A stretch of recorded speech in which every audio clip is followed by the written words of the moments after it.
Hello' guys, আমি আলোচনা কৰিম আজিৰ ভিডিঅ'ত মানস ৰাষ্ট্ৰীয় উদ্যানৰ বিষয়ে, যিটো আমি ক'ত আছে, ইয়াৰ উৎপত্তি কেনেকৈ হৈছে আৰু এইটো পৰীক্ষাত ইয়াৰ বিষয়ে কেনেধৰণৰ প্ৰশ্ন আহিব পাৰে, ইয়াৰ সকলোবিলাক আমি হিষ্টৰী এই ভিডিঅ'ত জানিম।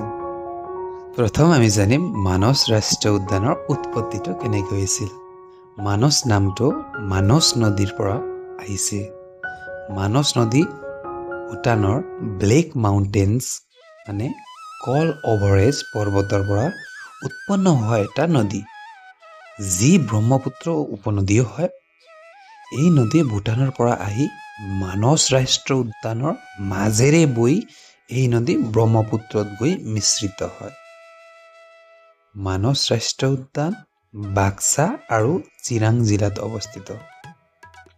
অসমৰ 5খন জিলাৰ বিভিন্ন অঞ্চললৈ গঠিত, যেনে কোকৰাঝাৰ, চিৰাং, বাক্সা আৰু ওদালগুৰি। ইয়াৰ নিকটতম চহৰ হ'ব আমাৰ বৰপেটা ৰোড। ইয়াৰ এৰিয়া আমাৰ 500 বৰ্গ কিলোমিটাৰ হয়। মানস ৰাষ্ট্ৰীয় উদ্যানখন 3টা ৰেঞ্জত বিভক্ত হৈছে। পশ্চিম ৰেঞ্জত পানবাৰী, কেন্দ্ৰীয় ৰেঞ্জত বৰপেটা ৰোডৰ ওচৰৰ বাহবাৰীত আৰু পূবৰ ৰেঞ্জৰ পাঠশালাৰ ভূঞাপাৰাত অৱস্থিত। 1928 মানস বন্যপ্ৰাণী অভয়াৰণ্য মৰ্যাদা দিয়া হয়।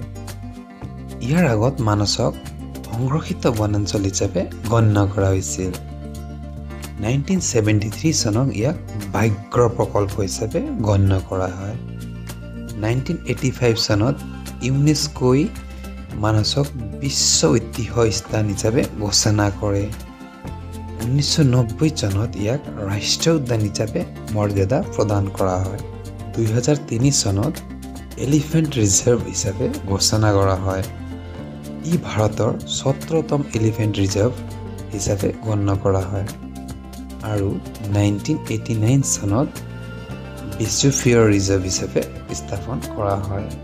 Manas world heritage site, project tiger reserve, elephant reserve আৰু বায়'স্ফিয়াৰ ৰিজাৰ্ভ, এই 4টাই আমাৰ মানস ৰাষ্ট্ৰীয় উদ্যানত আমি দেখিবলৈ পাওঁ।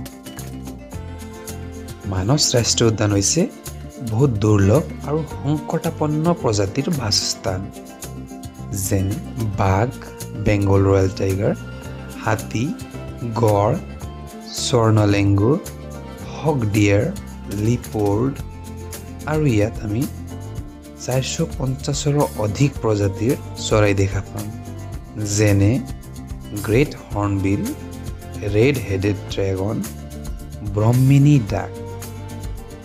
ইয়াত আমি বিভিন্ন ধৰণৰ উদ্ভিদবিলাক দেখা পাম। ঘন বন, জলভূমি আৰু ব্ৰহ্মপুত্ৰ উপত্যকাৰ উদ্ভিদৰ সংমিশ্ৰণ, আৰু 250ৰো অধিক গছৰ প্ৰজাতি আমি ইয়াত দেখা পাওঁ, যেনে তিতাচাপা, গামাৰি, বকাইন আৰু আদিবাসীৰ ঔষধি গছ। ইয়াত পৰ্যটনৰ বাবে প্ৰৱেশ দুৱাৰ আমাৰ বৰবাৰী, পানবাৰী আৰু ভুৱনপাৰা, এই 3টা ঠাই প্ৰৱেশ দুৱাৰ। আপুনি ইয়াত এলিফেণ্ট ৰাইড, জীপ চাফাৰী, বনৰ প্ৰতিবেশৰ ফটো আপুনি ল'ব পাৰে। আৰু বেষ্ট টাইম টু ভিজিট হ'ব আমাৰ নৱেম্বৰৰ পৰা এপ্ৰিললৈকে। ইয়াত ভিজিট কৰিলে আপুনি ইয়াত ভালকৈ নিজৰ মনোৰঞ্জন কৰিব পাৰিব। মানসৰ সংৰক্ষণ কালি দশকত উগ্ৰবাদ, বনজ সম্পত্তিৰ চোৰাং চালান আৰু বসতি বৃদ্ধিয়ে প্ৰভাৱ পেলাইছে, কিয়নো তাত জনবসতিবিলাক বহি বহি গছ আৰু বনৰীয়া জন্তুবিলাকৰ হত্যা কৰি চিকাৰ কৰে আৰু বনজ সম্পত্তিৰ চুৰি কৰাৰ আজি মানস ৰাষ্ট্ৰীয় উদ্যানৰ সংৰক্ষণৰ আমাৰ দায়িত্ব হয়। মানস ৰাষ্ট্ৰীয় উদ্যান কেৱল এটা উদ্যান নহয়, ই অসমৰ গৰিমা, জৈৱ বিচিত্ৰ, ধন ভঁৰাল আৰু বিশ্ববাসীৰ গৰ্ব হয়। সেইকাৰণে আজি ইহঁতৰ সংৰক্ষণৰ আমাৰ দায়িত্ব হিচাপে আমি ল'ব লাগিব। এতিয়া আমি পৰীক্ষাত ইয়াৰ বিষয়ে কেনেধৰণৰ প্ৰশ্ন আহে এইটো আমি আলোচনা কৰিম। প্ৰথম প্ৰশ্ন, মানস ৰাষ্ট্ৰীয় উদ্যান কেতিয়া ইউনেস্কো ৱৰ্ল্ড হেৰিটেজ চাইট হিচাপে ঘোষণা কৰা হৈছিল? অপশ্যন 4টা দিয়া আছে। ইয়াৰ ভিতৰত সঠিক এনচাৰ হ'ব আমাৰ অপশ্যন নম্বৰ এ, 1985 চনত। কুৱেশ্যন নম্বৰ 2, মানস ৰাষ্ট্ৰীয় উদ্যানত বৈ থকা মুখ্য নদী কোনটো হয়? গংগা, বৰাক, মানস, লোহিত। ৰাইট এনচাৰ হ'ব অপশ্যন নম্বৰ চি মানস।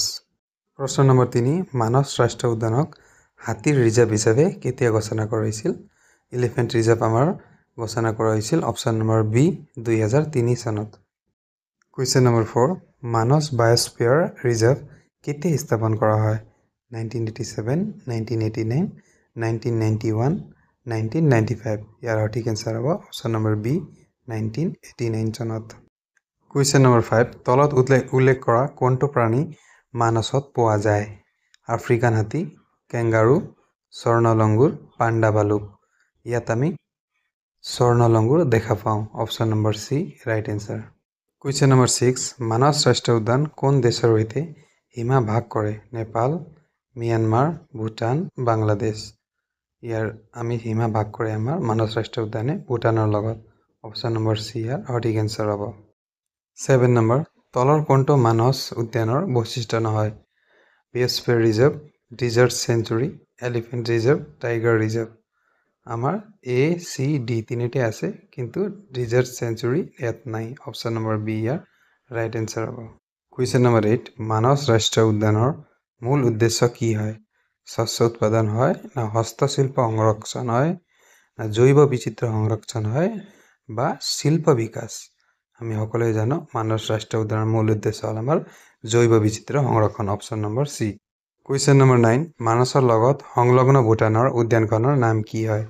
Royal Manas National Park, Jigme Dorji National Park, Phuntsholing reserve, black mountain biosphere. ইয়াৰ ৰাইট এনচাৰ হ'ব আমাৰ option number A Royal Manas National park.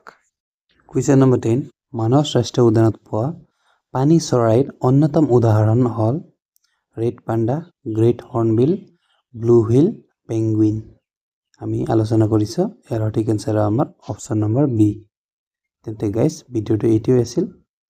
কাজিৰঙাৰ বিষয়ে ইয়াৰ আগত ভিডিঅ' বনাইছোঁ, মানসৰ বিষয়ে বনাইছোঁ আৰু যিমান ৰাষ্ট্ৰীয় উদ্যান আছে সকলোবিলাকৰ বিষয়ে মই ভিডিঅ' বনাম আৰু প্ৰশ্নবিলাক আলোচনা কৰিম যাতে আপোনাৰ পৰীক্ষাত সহায় হ'ব।